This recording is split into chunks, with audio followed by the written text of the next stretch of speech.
If I told you right now that the absolute worst pain you have ever felt, the deepest grief, the sharpest betrayal, the most crushing stress, was actually, structurally speaking, an illusion. You'd probably want to turn this right off. Oh, immediately, yeah. I mean, if you are sitting in your car or making breakfast right now thinking, well, this sounds like the most toxic positivity bumper sticker of all time. Right, which is completely fair. Because I had the exact same thought. But today, we are unpacking a set of source texts that make exactly that claim. We are going to dive into a genuinely mind-bending cosmological proposition, which is simply this: the good is real and the bad is fake. It is a really jarring statement to read.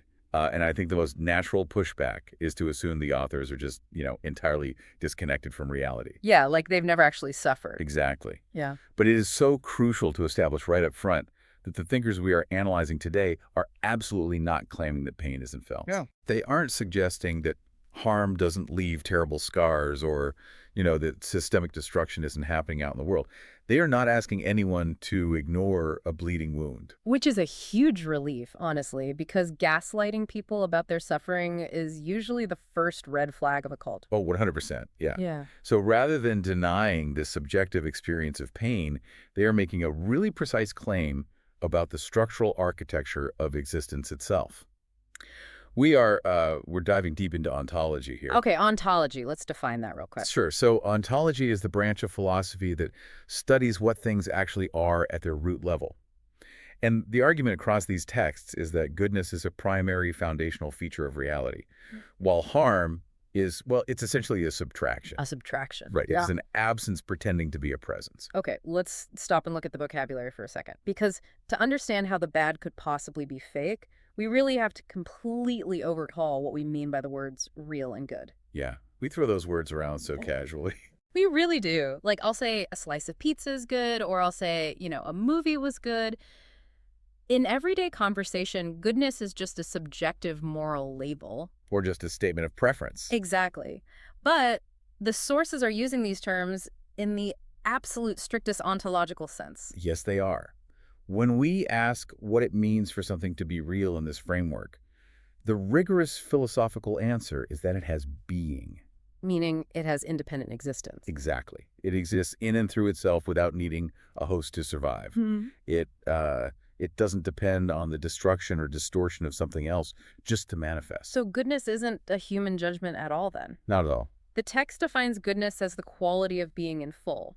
It's when a thing functions at its deepest, most integrated nature. And there's this brilliant analogy in the source material about a tree that really brought this down to earth for me. Oh, the tree analogy is great. Right. So a tree is participating in this fundamental goodness simply by doing what a tree does. It roots into the soil, it pulls up water, it converts sunlight into physical structure. It's fully expressing its treehood. Exactly, treehood. It is not good because it provides shade for us or because it traps carbon or, because we can chop it down to build a house. It is good because it is genuinely, coherently itself. And that concept of coherence is the linchpin of the whole argument. Because if we zoom out historically, this is the exact same frequency that ancient wisdom traditions were tuning into. Like Plato. Yes, the text points directly to the Platonic tradition, specifically Plato's concept of the form of the good. For Plato, the good wasn't just some lofty ethical ideal, it was the literal source code of all existence. He compared it to the sun, right? He did, yeah. Yeah. Just as the sun provides the light that allows us to see objects and, the energy that allows plants to grow, the form of the good provides the structure that allows anything to exist in the first place. Without it, there is just no reality. And the text also brings in Eastern philosophy, which, takes this even further. There is the Vedantic concept of Sat Ananda. Right, which translates to being, consciousness, and bliss. Yes, and that phrasing is so vital because it completely challenges our modern materialist assumptions. Like, we tend to think the ground of existence is just this cold, indifferent, morally neutral void. Just empty space and dead rocks. Right. But the Vedantic view, much like the Platonic view, suggests the universe is inherently a luminous field. The default state of reality actively tends toward fullness, toward integration, toward life. As one of the sources summarizes, and I love this quote, this isn't optimism, this is ontology. Which is a great line, but wait, let me push back. Go for it. If the universe inherently tends toward coherence, And if goodness is simply the fullness of existence, where does a forest fire come from? Right, where does the bad stuff come from? Exactly. Where does the terrible stuff originate? Because if I have a hole in my shirt, that hole doesn't actively rip the rest of the fabric. How can a lack of something actively destroy things? That paradox is exactly what the philosopher Augustine wrestled with, which our text highlights. Augustine articulated this doctrine of ontological privation. Ontological privation. Right. He argued that evil, or badness, does not have its own nature. It is simply a defect in a pre-existing nature. Okay. So think about a physical wound on your arm. The wound is not a newly created substance that someone inserted into your body. The wound is literally the break in the coherence of your tissue. Ah, I see. Or blindness. Blindness is not a substance you acquire. It is the privation of sight. Okay, let me strip the philosophy paint off that for a second just to make sure I'm grasping the actual mechanics here. You are saying harm is entirely parasitic. Yes, entirely. Because when I really look at the examples in the text, the asymmetry is just wild. Cruelty literally cannot exist unless there is a mind capable of care to invert. Right. Oppression needs a being that inherently possesses dignity so it can crush it. Deception is impossible without the baseline concept of truth. It borrows the architecture. Yeah. A lie bars the architecture of honest communication, but hollows out the content. That dynamic is everywhere once you start looking for it. Mhm. A computer virus is actually a perfect modern parallel. Oh, I was just thinking about that. Yeah. Yeah, a computer virus cannot run on an unplugged motherboard. It doesn't generate its own computing power.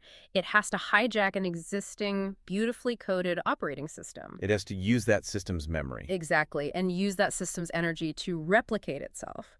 The virus is entirely downstream of the functioning code. Which perfectly illustrates the shadow analogy from the text. The source material argues that the bad is real in the exact same way a shadow is real. Meaning it's perceivable, but... Exactly. It's definitely perceivable. You can measure its length. It has a definite shape. It can cast a chill over a room. But a shadow has zero independent existence. It can't generate its own photons. Right. It relies completely on blocking a light source. It has absolutely no capacity to create itself. Harm dissipates energy. It never generates it. Okay, I have to push back here on behalf of anyone listening who is currently going through a severe crisis. Please do. Because if harm is just an absence, if it's just a shadow or a breakdown of a system, why does it feel so overwhelmingly aggressively powerful? That's the million-dollar question. Right, like if I am sitting on the couch feeling perfectly healthy, I barely register my body. But if I have a severe migraine, that pain consumes my entire universe. Pain feels infinitely more real than ease. And the text addresses this head-on by identifying a psychological trap we all fall into. It calls this the confusion of intensity with reality. The confusion of intensity with reality. Yeah. And to understand why we fall into it, we actually have to look away from philosophy for a second and look directly at evolutionary biology. Oh, interesting. Our biological systems, particularly the human nervous system, did not evolve to be ontologically accurate. They evolved to keep us alive in highly dangerous environments. So our brains are basically rigged to overreact. Rigged for survival, yeah. Think about it. The cost of missing a danger in the ancestral environment was death. If you're walking through the jungle and you ignore a beautiful sunset, well, you miss a moment of aesthetic pleasure. But if you ignore a rustling in the bushes that turns out to be a tiger, you are permanently removed from the gene pool. So the nervous system is exquisitely calibrated to prioritize threat. The amygdala. Exactly. The amygdala acts like an alarm siren. It just dumps cortisol and adrenaline into your bloodstream the second it detects disruption. Which explains so much about modern anxiety, honestly. Because the amygdala doesn't know the difference between a tiger in the brush and like a vaguely worded Slack message from my boss saying, hey, do you have a minute to chat later? It really doesn't. My body responds to that text message with the exact same existential dread as a predator attack. The threat feels like the only real thing in the world. And that biological alarm system creates a massive perceptual distortion. Pain is loud. Disruption is visible. Crisis announces itself violently. Right. The text uses a brilliantly simple analogy to separate this biological urgency from actual reality, the fire and water analogy. Oh, yeah. Explain that one. So if you get burned by fire, it demands your immediate, undivided attention. You cannot think of anything else while your hand is on a hot stove. Of course not. But the fact that fire demands your attention does not make fire more real than the water you use to put it out. Wow. Salience is not the same thing as substance. Just because something dominates your focus doesn't mean it is the foundational fabric of existence. Disruptions are just incredibly loud. They are loud because they are the sound of coherence breaking. Exactly. But if we accept that harm is just a loud disruption, a shadow blocking the light or a virus hijacking a program, we actually arrive at the most structurally hopeful claim in the entire text. What happens when the disruption is removed? Yes. What happens when you finally remove the impediment? The system defaults back to its original programming. The natural directional pull of reality is toward goodness. If you remove a dam, unimpeded water naturally flows downward to find its level. A seed, given basic conditions of soil and moisture, naturally pushes upward toward the sun. It doesn't have to be taught how to do that. No, it just does it. A human body, given rest and safety, naturally orchestrates this wildly complex symphony of cellular regeneration to heal a wound. Even a clear-cut forest, if you just leave it alone for a few decades, will regenerate its own ecosystem. It's like the universe has a grain to it. It does. And that grain runs toward wholeness. There was a moment reading the text where this suddenly clicked for me in terms of how we process information. The author calls it an epistemological asymmetry. That's a mouthful. Yeah, let's translate that academic phrasing. Epistemology is just the study of how we know what we know. And the text argues that we only know what a broken thing is because we already hold the blueprint for a whole thing. Break down that blueprint idea. So if I see a dog with a broken leg limping down the street, I don't look at it and think, wow, what a fascinating new species of three-legged animal. Right. I immediately recognize it as a violation. I know the leg is broken because I implicitly, intuitively understand what a healthy four-legged dog is supposed to look like. That's a great way to put it. You cannot recognize injustice unless you have a deep foundational template for justice. We define the bad entirely in contrast to the good. Goodness is our primary reference point for literally everything we perceive. Which perfectly reflects the ontological asymmetry we've been tracing from Plato all the way to Augustine. Wholeness is structurally prior to fragmentation. Presence is prior to absence. The good is real, the bad is fake. Right. And this framework completely reclassifies the concept of evil. Evil is not a rival god fighting equal war against the good. We are not living in a comic book universe with this eternal tug of war between the dark side and the light side. Which is how it feels sometimes. It does. But evil is simply a system malfunction. It is a structure running below its capacity, losing its coherence, and temporarily pulling other things into that incoherence. Okay, I want to bring this entirely down to earth for you, the listener. Why does this deep metaphysical framework matter when you wake up tomorrow morning? It's a valid question. If I adopt this view that the good is the underlying reality and the bad is just a loud, fake disruption, how does that actually change how I navigate my life, my job, or my relationships? Well, it radically changes our relationship to difficulty and cynicism. Very often, when we experience deep personal harm, or honestly, when we just consume the relentless cycle of horrific news, we get this dark, sinking feeling. Like a realization. Yes. We think, I was so naive before. This cruelty, this suffering, this is what the world is really like beneath the pleasant illusion. Oh man, I know that feeling intimately. It is the temptation to let despair become your permanent worldview. Because despair feels more intellectually honest than hope. It does. It feels safer. But if you adopt this ontological framework, you stop seeing harm as discovering reality's dark, true underbelly. You recognize that you have merely discovered what can malfunction in a reality that is fundamentally oriented toward the good. You mistake the malfunction for the baseline reality. Exactly. The text describes this as moving your psychological baseline from despair with relief to hope with honest acknowledgement. You aren't ignoring the malfunction. You just aren't giving it the crown of ultimate truth. Beautifully said. And there is a fascinating energetic implication to all this, too. The text dives into what we might call the thermodynamics of harm versus truth. It explores the literal energy cost required to maintain the bad.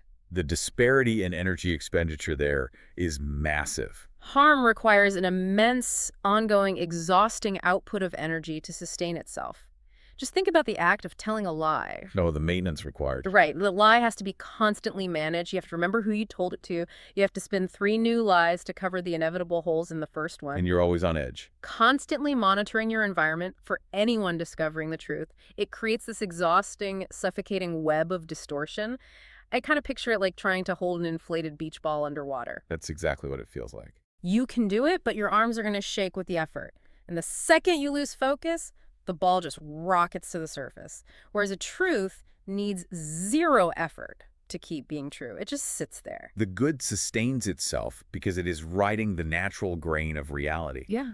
And that thermodynamic difference applies to everything, from interpersonal relationships all the way up to massive social structures. Think about oppressive political regimes. Right. They require constant upkeep. Exactly. They require secret police, endless propaganda, and brutal enforcement mechanisms just to prevent society from reverting to its natural desire for freedom. It's the beach ball underwater on a macro scale. Yes. And when we understand that harm is just a high-energy distortion, it fundamentally changes how we view the process of healing. Healing is not about conjuring something entirely new out of thin air. Precisely. You are not building a brand new house from scratch while fending off attacks. Healing is restoration. Just clearing away the debris. Clearing the debris, releasing the beach ball, and restoring the basic conditions so that the underlying native goodness can express itself again. The path back to health exists entirely because the original destination was real to begin with. We have covered some profoundly deep philosophical territory today, so let's synthesize the core takeaways as you go about the rest of your week. Sounds good. We started by dismantling the intuition that good and evil are two equal forces sitting on a perfectly balanced scale. Right. The foundational sources argue that the universe inherently tends toward coherence. Goodness is the actual substance of reality. It is the fullness of being. And harm, no matter how loud, terrifying, or structurally devastating it becomes in our lives, is ultimately a derivative malfunction. It is an ontological privation. It's a shadow that relies entirely on the light it is desperately trying to block. It does not have its own independent engine. It borrows all its force from the systems it is currently damaging. Which brings us to the closing lines of our source text, and a final thought I want to leave you with. The text reminds us that the bad only ever speaks by interrupting the speech of the good. I love that phrasing. It's incredible. Interruptions, the noise, the anxiety, the violence, the entropy we see in the world, those are not the language itself. The language has always been the good. It's the underlying current. Right, of everything from a seed growing toward the sun to a wound stitching itself back together. It really demands we question where we place our focus. But I want to push this even further into the future. We spend so much time terrified of where humanity is heading. We look at the rise of artificial intelligence, the sheer complexity of our global systems, the destructive power of our technology. And the default assumption is usually apocalyptic. Almost always. We assume the system will eventually collapse under the weight of its own entropy. But if this metaphysical framework is actually true, if the foundational structure of reality inherently, inevitably pulls toward coherence and wholeness, well, what if our technology and our future systems are subject to the exact same gravity? That is a fascinating thought. What if, despite the loud, terrifying interruptions, the long arc of even our most complex creations bends toward integration? So as you face whatever challenges are in front of you today, ask yourself, what interruptions have you been mistakenly treating as the main conversation? And what would happen if you trusted the underlying language instead? Exactly. The scale is tipped. The good is real.